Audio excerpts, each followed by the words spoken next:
చేపల పులుసు మా వాడికి చాలా ఇష్టం.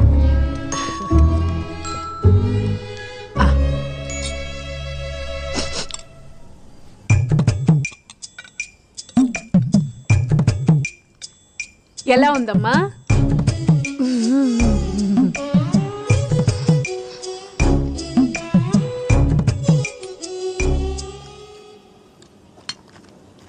నేను అడిగారు కాబట్టి చెప్తున్నా. చక్కగా అల్లం, వెల్లుల్లి, జీలకర్ర, ధనియాలు ముద్ద చేసేస్తే బాగుండేది. చింతపండు పులుసు కూడా ముక్కలతో పాటే ఉడికిస్తే రుసుంటది, నీసు వాసన రాదు. మా నాన్నమ్మ చెప్పిందండి.